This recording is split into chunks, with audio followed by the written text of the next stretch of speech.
सुप्रभात प्यारे बच्चों, आपका पायनियर कॉन्वेंट स्कूल में स्वागत है। मैं आपकी हिंदी की अध्यापिका सोनिया नागपाल।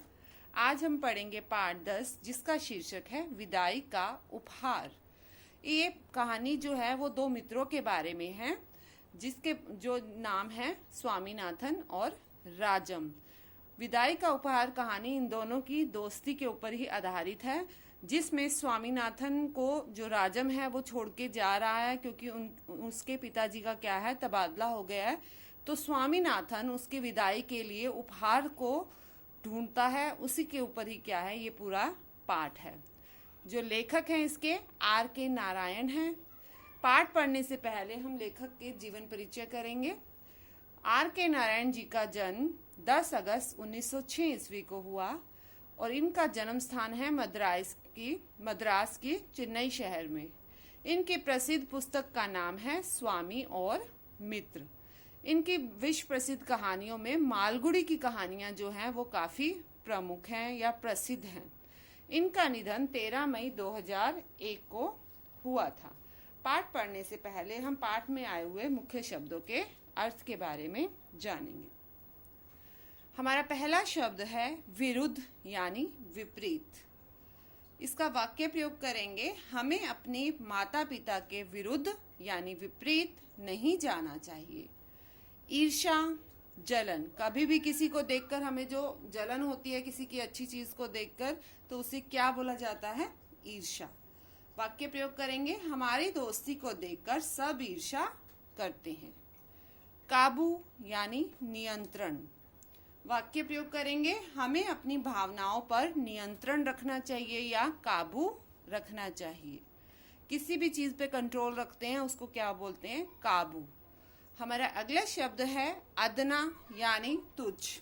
वाक्य प्रयोग करेंगे, राजम अपनी गरीबी के कारण खुद को अदना समझता था, यानी खुद को क्या है अपने दोस्त से छोटा समझता था। हमारा अगला शब्द है तत्काल यानी तुरंत। कोई काम आपको कहा जाता है ना ये तुरंत कर दो, तो उसको क्या बोलते हैं? तत्काल। वाक्य प्रयोग करेंगे, उसने तत्काल ही मेरे प्रश्न का उत्तर दिया। हमारा अगला शब्द है निसंदेह यानी बिना संदेह के। किसी भी चीज में कोई डाउट ना हो, संदेह ना हो, तो क्या कहा जाता है? निसंदेह। निसंदेह तुम यह कार्य कर सकते हो। गडमड यानी अव्यवस्थित रूप से मिला हुआ। कोई भी चीज इधर उधर अव्यवस्थित रखी हुई होती है तो उसको बोलते हैं गडमड। वाक्य प्रयोग करेंगे, वहां गडमड कपड़ों का ढेर पड़ा हुआ था।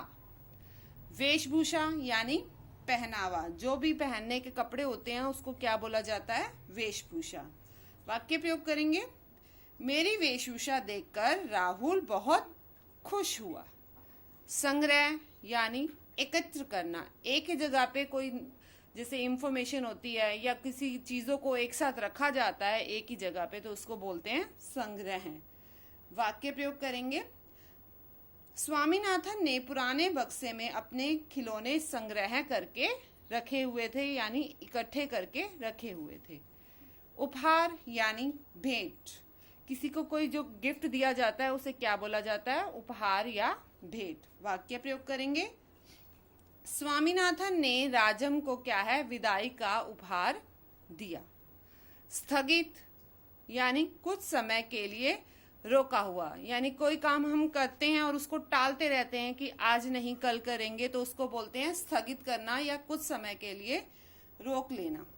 वाक्य प्रयोग करेंगे, मैंने घूमने का कार्यक्रम स्थगित कर दिया है। उच्चारण यानी शब्दों को कहने का उचित ढंग। तो इसे क्या कहा जाता है? शब्दों के कहने के उचित ढंग को उच्चारण कहा जाता है। वाक्य प्रयोग करेंगे, सीमा का हिंदी उच्चारण बहुत अच्छा है। यानी जो हिंदी के वो शब्द बोलती है सीमा बहुत अच्छे से बोलती है। हमारा अगला शब्द है प्रेम यानी प्यार। वाक्य प्रयोग करेंगे, हमें सबके साथ प्रेम या प्यार से रहना चाहिए। आपको ये मुख्य शब्दों के अर्थ समझ में आ गए होंगे। तो आज का जो आपका गृह कार्य है यही मुख्य शब्द आपको मुख्य पुस्तिका में लिखने हैं। धन्यवाद।